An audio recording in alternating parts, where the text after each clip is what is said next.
Hi guys, what's happening? Time for wasted lunch. What's going on there?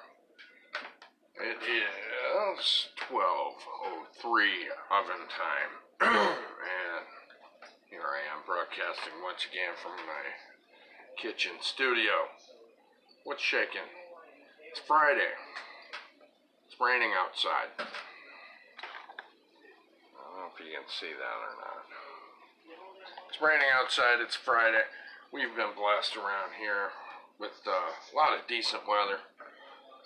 I'm not going to sit here and gripe about it raining, because, let's see, the earth has been parched for a long time about these parts. Anyways, I got my coffee here. And my vices. What's been shaking with you guys, huh? I don't think I'm going to be swimming today, guys. But don't have any regrets here. We got one of those pools, one of those set-up-yourself pools about 3 years ago. And knock on wood, we're still using it. Yeah, I think this is at least the third year we've used it. And we're doing our best to take care of that, so it'll last us as long as possible. What's up? How are we doing? Matt? What's shaking, man? I hope you're doing fantastic.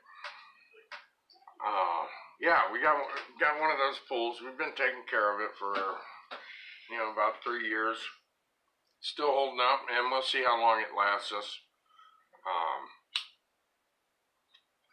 Biggest thing about those pools that you set up on your own, I think the first thing that goes out, and I say this because we've had 2 of these pools,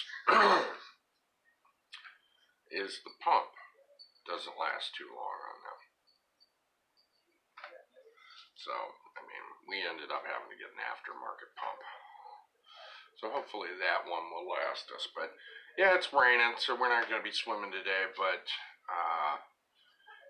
no complaints here because we have been using that pool as much as possible this summer already. And boy, it's funny how fast time flies, especially in the summertime. Wait all that time to finally be able to get outside and swim, and then boy, summer just soars past, doesn't it? Don't get me wrong, I think it makes me appreciate it more. I'm sure there's people in California and Florida, a lot of people probably do not, who have pools, probably don't go swimming as often as me and my kids do, because they have that option so much more, so much longer during the year than we do. So they probably don't swim as much. Whereas here in Ohio, you get a pool, it's warm enough to go outside and swim. Chances are somebody's going to be swimming. Or at least at my house, that's how it is. I don't know about you guys, but that's how we do it here. So, a few things happening around here, shaking around here.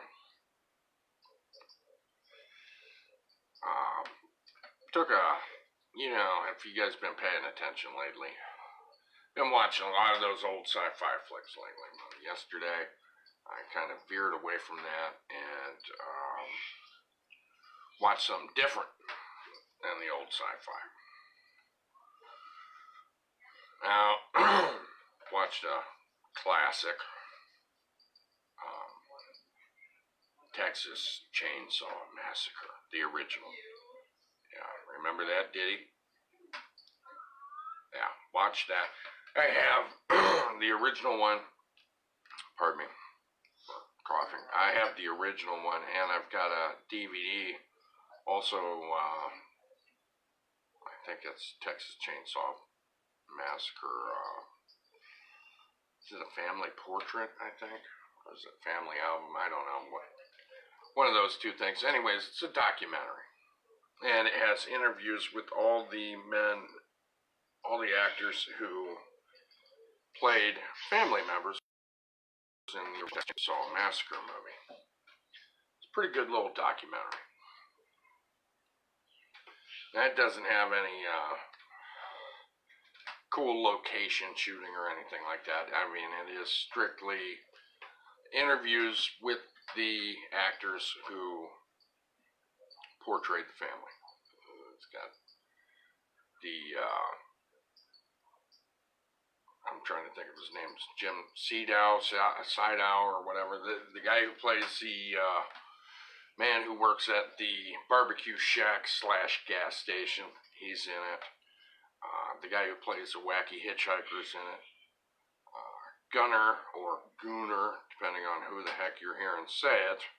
Hanson, man who played Leatherface himself, is in there. And the man who played Grandpa. You know, if you've seen the movie, you know what I'm talking about. Grandpa. That guy's in there too. And I said, sorry. Very interesting stuff. They're talking about, the production of the film. And one thing that keeps on popping up with all four of these guys is the dinner scene. If you haven't seen Texas Chainsaw Massacre, which I think most adults have seen the original by now, I would think so. But there is a dinner scene in the movie where they're having supper around a table, and the whole wacky, crazy family, they're tormenting one of their victims who's tied to a chair. Well, I guess that scene, that shooting for that, took 26 hours. They worked on it 26 hours straight. And I guess it was in July and in Texas. So the temperatures were scorching hot. Because not only was it hot outside in the Texas July heat, but also they had all those lights, all these stage lights on everything, because they're making a movie. So now, if you've seen the movie, the family is in this dining room. It's pretty filthy looking. And there is a large table with various meats and head cheese. I don't know if you know much about that head cheese stuff. I don't know a whole lot about it. All I know is what I heard from in the movie, and I don't know how much of that is true. In the movie, they say it's made from scrapings off of cows' skulls, and the leftover remnants from the cow's head are all boiled down into a fat, and that's head cheese. Sounds disgusting to me. Personally, I wouldn't try it. I'm not an adventurous eater to begin with. I wouldn't try that for sure. But I guess they had a ball of this stuff on the table, and during this 26 hours of intense heat and filming, that kept going bad, and they kept replacing it. And the meats, which mostly looked like sausages around the table, went bad, and they didn't replace those for continuity reasons. So they kept the same meat sitting around the table that had ended up turning, spoiling, and rotting, while the actors are all in this scorching ass farmhouse. So sounded like a very uncomfortable and disgusting filmmaking experience for the crew and cast. But that is that's about the most memorable part of the documentary that I've seen, because the actors talk about that so much, how horrible that was. explain it so in depth, you can almost imagine the smell of the set. And the set really, I mean, literally was in the house. It wasn't even they weren't on stage. They were actually in a house shooting this. Now, from what I've read, they didn't mention it in the documentary. From what I've read, that was actually, at the time, somebody's residence while they were making this film.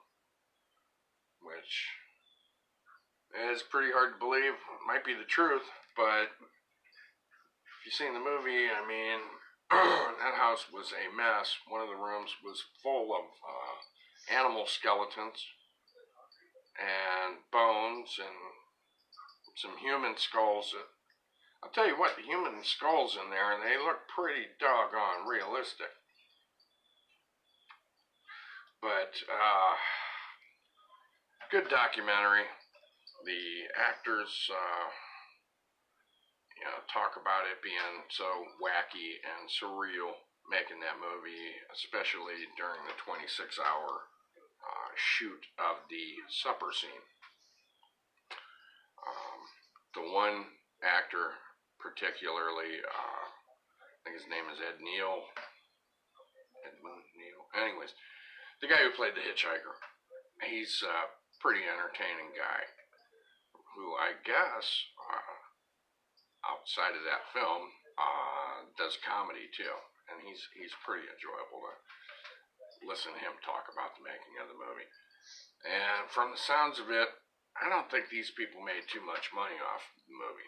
And don't get me wrong, Tobe Hooper made tons of money off the movie, I'm sure. But it doesn't sound like the actors made a whole heck of a lot of money off this movie. And of course, after being in Texas Chainsaw Massacre, Gunnar Hansen says that the shame of it is that no matter what he does, he figures he'll only be remembered for Texas Chainsaw Massacre. And he passed away. I can't remember how long ago it was, if it was a couple of years ago. And that's the first thing you read when you hear that he passed away, was he was in Texas Chainsaw Massacre. And in the interview, he's saying, they'll probably put on his gravestone, Gunnar Hansen was in Texas Chainsaw Massacre. Which he said, he thought stunk, but, that's what happened. I mean, he played Leatherface, so anything he did after that, nobody seemed to give a crap about, besides the fact that he was in Chainsaw Massacre. But, good movie. Watched it with a couple of my boys last night, and one of them fell asleep early on. He always falls asleep late at night, so not a big surprise there. My other son, who stayed awake, said, it's a pretty good movie. And, I probably a lot of younger people have no idea just how influential that film was on horror films. I mean, that was a movie that made chainsaws scary. That is why people are running around with chainsaws at haunted houses. That is why chainsaws are in movies nowadays to scare people, because of the Chainsaw Massacre movie. Texas Chainsaw Massacre. That was a big deal. Now, of course, that film came out before I was born, but I grew up with that being replayed on TV.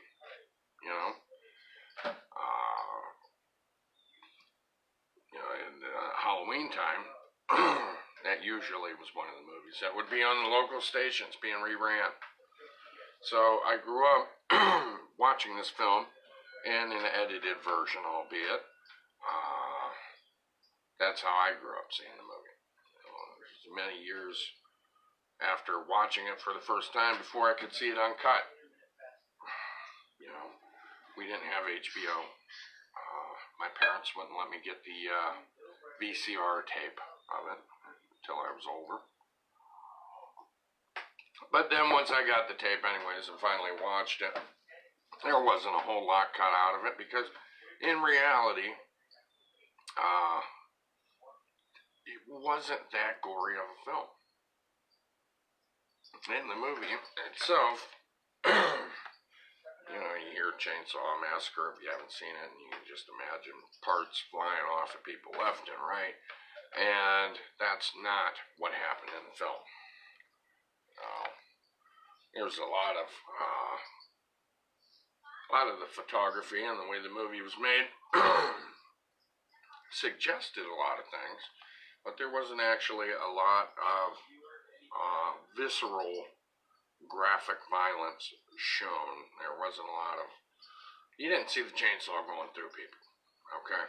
In fact, in the movie, the only time you ever see the chainsaw make contact with some flesh there is when, near the end of the movie, when the chainsaw ends up cutting into Leatherface's leg. That's the only time you see the chainsaw making contact with flesh, is there. Now, is it a violent movie? Yes, it's a violent movie. I'm not saying it isn't. I'm just saying that graphically, a lot of what people remember as being graphic was, you know, what, and one of the actors said it in the documentary, is what people imagine. And I agree with that, because I've watched the film a lot over the years, and as a kid, you know, my mind filled in the blanks with a lot of the scenes, and made it a lot more graphic than what it was, I guess, which, in a way, that's an interesting discussion, or say an argument, whatever you want to say, is that a person, a viewer, can take something from a movie. They can be given little bits, hints, tidbits to express something in a film, and then they fill in blanks with their mind and make it as horrible as they want to while they're watching a movie. And I've heard filmmakers talk about this, and some have said that, you know, what the audience can do with their imagination is much more horrifying than what the director can put on film. So I think that makes for a decent discussion right there, whether or not that people feel that's true. My daughter's sneaking around the house in front of me. She's trying to hide from me, I think. It'd be easier to sneak from me if you weren't stomping through the house. Just letting you know that. Now, okay, going back to what I was talking about, my daughter kind of grabbed my attention there, was that, you know, I think that's true, and I think that's maybe why some of the older films hold up well, and some of the, like especially during the 80s when gore was really at its top, at its peak, I believe, the splatter movies were in vogue, and I enjoyed them immensely, okay? You know, I was a big fan of George Romero's movies, which of course got more gruesome as the years went by, and especially Day of the Dead, and it's, you know, one of the peak zombie movies, very gory. But I think that a lot of the gruesome movies are remembered mainly for being gruesome, and the effects, whereas they're not necessarily, hello, got the lights turned out on me, whereas they're not necessarily remembered for being particularly frightening or suspenseful, but the effects are so colorful and gruesome that they turn into neato type movies where they're more a novelty. And sometimes I think that the special effects can detract from the emotional impact of the film itself. So that instead of feeling the terror or the fright or anticipation, the release when something finally happens, when it's gruesome or whatever, is almost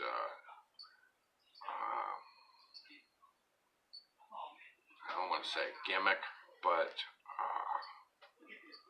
more a novelty than absolutely frightful. Whereas I think when you do see less and the tension builds and then finally there's this release, there's the boo, and you don't see as much, I believe that it is more emotional or effective emotionally. I think so. Because, I've watched Friday the 13th films, I've watched Nightmare on Elm Street, at least dozens of other movies that are particularly gory. And a lot of them I don't look back on and think, wow, that was so frightening. Whereas there are a lot of movies that I think hold up suspense-wise and atmosphere-wise that weren't necessarily gruesome. I mean, there's some Hitchcock films that I remember that definitely weren't gruesome, but I remember having the feeling of being concerned and worried about the characters in the film, and they were not gruesome at all. It was just tense and knowing something was going to happen and waiting for that bad thing to happen, but not knowing exactly when it was going to happen, but knowing it was coming, and the tension keeps building and building and building, and then some of those, some of the Hitchcock films did that really well, and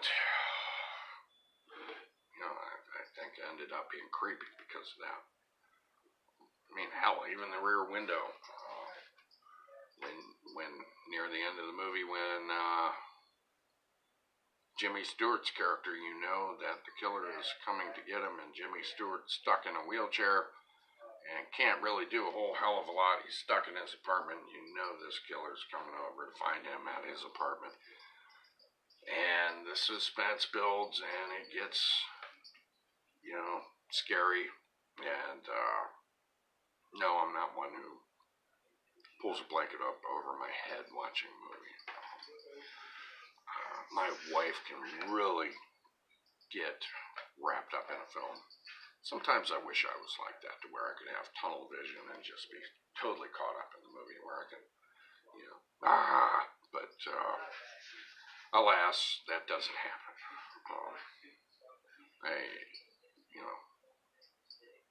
I'm easily distracted, we'll put it that way.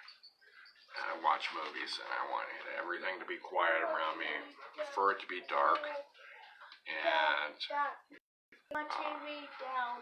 Yeah, I heard you're watching TV, eh? Yeah. All right. Downstairs. Yeah. Right. Me watch TV. All right. Are you going back down there? Yeah. Okay. Watch TV. All right. All right. Be good. No, do not eat downstairs. No, don't eat down there. What? Daughter's wanting to eat downstairs, and that's a bad idea. We don't need food down there.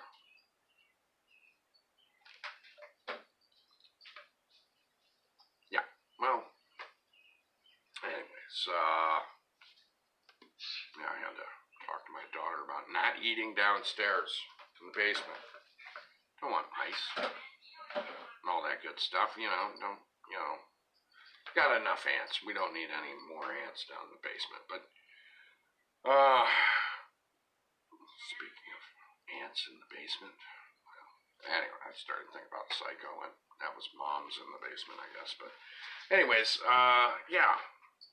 I don't know. What do you guys think about that stuff? Is there anything in what I'm saying? Do you guys think it's malarkey what I'm saying or not? I mean,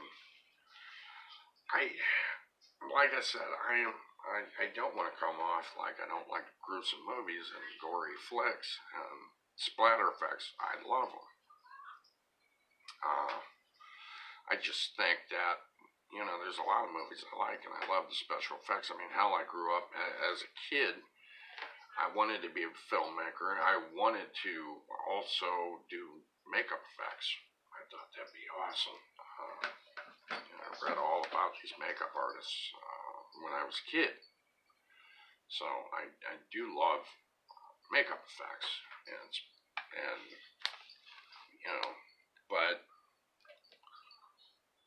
like I said, there's a lot of old flicks that don't rely so much on the blood spraying everywhere that I think are more scary. There we go.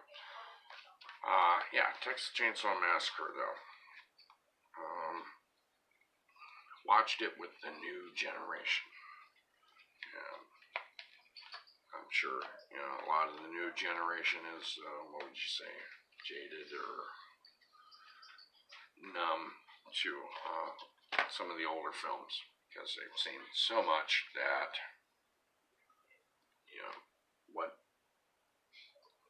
what's going to scare you?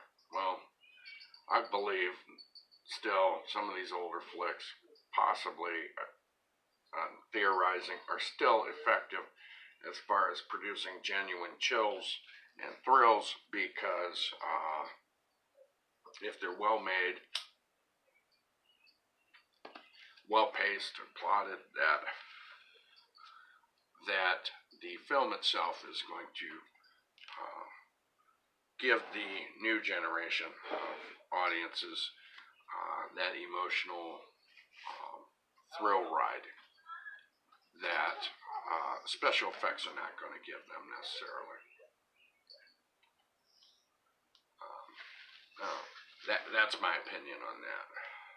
So I think there's still a place for the old movies. Maybe I'm just justifying, me still liking old movies. I don't believe so though. That I believe is sound reasoning for that. But Texas Chainsaw Massacre, yeah, good movie. It did have blood in it. It did have some blood in it, but it was not spraying all over the place. And I thought also what made that movie creepy was the production design. The house, and how nasty it was, and the one room filled with the bones and everything, the furniture ornamented with remains. I thought that was creepy. Now, because of that movie, because of Chainsaw Massacre and movies, well, especially Chainsaw Massacre, there have been lots and lots of movies that have, taken that idea and went 100 times further because they had 100 times the budget that Chainsaw Massacre had, and they went crazy with the Mad Family's home, decorating it with skeletons and remains and stuff. You got movies like Wrong Turn was a good example. That's very Chainsaw-esque. And, the crazy family out in the boonies, taking people, eating them, and, you know, they got their rooms with their trophies in it, and it's just like Texas Chainsaw Massacre times 10. You know, Texas Chainsaw really helped, not only the old chainsaw, but really helped, I think, inspire people to use all kinds of different tools in their horror films. You know, I'm sure it's been influential in all kinds of slasher movies since then. But you know, another good creepy thing about that movie was Leatherface himself, his physical presence in the movie, just how big he was, and how much of a doorway that dude filled up. You know, was pretty scary, you know, too. I mean, that dude was big, and that helped, you know, because he had a big chainsaw, and that guy handled it like it was a paring knife or something. And being a big, grisly dude, old Leatherface could run pretty damn fast with that giant chainsaw when he was chasing people. You know, I mean, he was pretty fast on that. He was fast running. And the family itself, I mean, they're all creepy. You know, the grandpa doesn't talk at all. The storekeeper, gas station guy, he's creepy because one minute he comes off as somewhat normal. I mean, he's still weird even when he's normal, but he acts in a manner that it's like, you know, you've met people like him, and you're just like, well, they're a little bit odd, but, you know, this guy's a lot a bit odd because this guy cooks people. You know, that's more than odd. You know, that's warped, of course, but, and then the hitchhiker, he was just completely gonzo, weirdo guy, no matter what. And the Leatherface, of course, you know, well, you don't even have to say much about Leatherface. But yeah, if you guys haven't watched a movie, I mean, I really suggest watching the movie. Jimmy, what's up, dude? I've been talking about Texas Chainsaw Massacre. How you doing? Just watched it again for the, I don't know how many times I've seen the movie. Did you watch it? The original one, of course, is what I'm talking about. I believe I've seen the remake, but I guess it didn't stand out in my mind too much, like the first one did. But, yeah, old Leatherface could move pretty damn good for holding a big-ass chainsaw. You know, now that I'm a big boy and I've used chainsaws myself, I can really appreciate how, I don't know what you call it, how graceful old Leatherface was with his chainsaw. Now, in the settings, you know, the locations in that movie were good too. Barbecue Shack was a great little spot. Creepy as all hell, I think. Which I believe also helped inspire old, what is it, House of a Thousand Corpses with fried chicken and gasoline, you know. I mean, Texas Chainsaw Massacre, they had their barbecue / gas station, you know, so.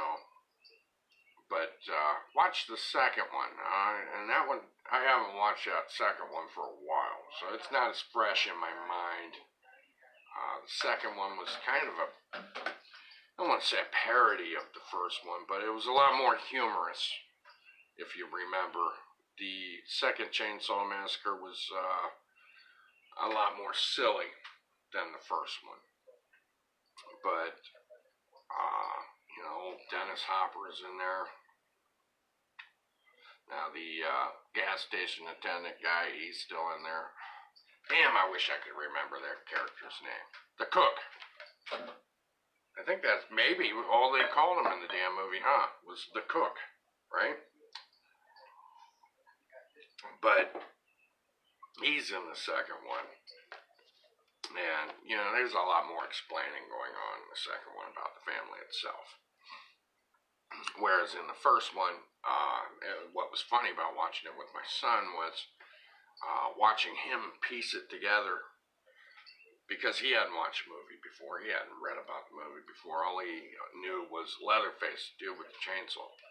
But watching him piece together and figure out that, oh my goodness, these guys are all related. You know, they're all family. And seeing him discover that was actually pretty fun.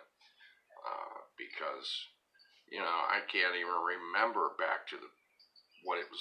You know, I can't remember the first time I watched it. My gosh, I watched it so many times. But when he saw that, oh man, this gas station, you know, guy is involved in this. The barbecue guy is involved in this. The hitchhiker guy, they all know each other. It was funny seeing his face, because it's like, he's going to the Leatherface's house, you know, and the hitchhiker's there, and just enjoyable. Now, one character in that movie that it's, you know, I don't know if it's bad to say. Sometimes, you know, since I've watched it so many times, I feel a little different each time I watch it. Sometimes I feel bad for Franklin, the wheelchair-bound brother. Ends up getting chainsawed outside of the house in the dark, which was a beautiful scene when he gets it. But sometimes I'll watch a movie and I feel bad for him. So I'm like, this poor schmuck, he's been brought along in this road trip, and he can barely get around. He's in a wheelchair, you know. His sister and her boyfriend and their friends are going to all these places that obviously are not paved and good for wheelchairs. And this poor guy, you know, he's stuck having to deal with depending on them to get around a lot of the time. And I feel bad for him sometimes when I watch it. And then other times it's almost really to see him get chainsawed, because he is annoying also. And he is throwing fits and whining and stuff a lot of the time in the movie too. Is that bad? I don't know. Maybe that makes me a bad guy for wanting to see him chainsawed through. I don't know. I mean, he doesn't really do anything in the movie that's sinister. He's stuck in the wheelchair, and he ends up getting chainsawed through. But like I said, sometimes I feel bad for the character. Sometimes I'm like, you know, chainsaw his ass already. Because this guy's really getting on my damn nerves. I don't know why I'm like that. Why I don't just, you know, hold the same opinion every time I watch it. But I guess sometimes I'm feeling a little more sympathetic or whatever than other times when I'm viewing it. But boy, when I was a kid, that character annoyed the hell out of me. Throwing fits and sticking out his tongue, making raspberries and stuff left and right. And when I was a kid, I just felt chainsaw his ass. Get rid of him. I guess when I got older, I started feeling a little bit more bad for his character. You know, not that this movie was a major character study. I mean, it wasn't, obviously. There wasn't a whole lot. Well, not when it came to the victims. You know, there was not a lot of depth portrayed in the film as to their characters. The characters in this film that were shown more and expressed more were the family. Jimmy says, sometimes you gotta chainsaw a bitch. Yes, sometimes, I guess, Jimmy, that is what needs done. Just chainsaw the shit out of somebody. And old Franklin got chainsawed. And what's funny about the movie is, you know, it starts out atmospheric. You see these remains in the graveyard assembled in these gruesome ways, very theatrical, how somebody took these remains and put them together in the cemetery, which I thought was pretty damn convincing considering the budget. And then they get to this creepy house and then boom, boom, boom. I mean, people, you know, a few people are wiped out just like that. I mean, pretty fast succession. And then back to the creepy atmosphere and the weirdo maniac characters again. And so it's kind of neat how that movie was constructed as far as the pacing. Every single time. It was pretty interesting. It was never boring. Brady, The leaving movie was here. never boring, but you know, a lot of horror films they build up and up and up and up and up, and then you know, to a climax or whatever. But in that movie, you had the atmospheric beginning.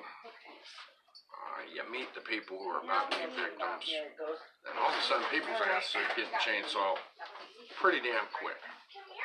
And Alright, I gotta go to the bathroom. then you're back to the, it slows down, and then you are treated to more Where's Brady? We need her. sick weirdness. Moving the camera around, a lot of action going on here. But, yeah, if you are one of the 2 people in Ohio over 18 who haven't seen it, I strongly suggest watching the movie, you know. It's definitely worth seeing. Lots of action going on here. And it's about 12:44. I think I'm going to hop off of here. And Bye. there's Vinny saying hi and bye. He, of course, fell asleep during the movie. I didn't. Yes, he did. He did fall asleep. But I'm going to hop off of here, guys, and get involved in what's going on around me. What do you mean, maybe? I'll see you guys tomorrow. Till then, take care of yourselves. Thanks for wasting your lunch with me. Be good. Stay out of trouble. She was in the Have house a great time, all right? before I'll we see you went to later. Walmart. Bye.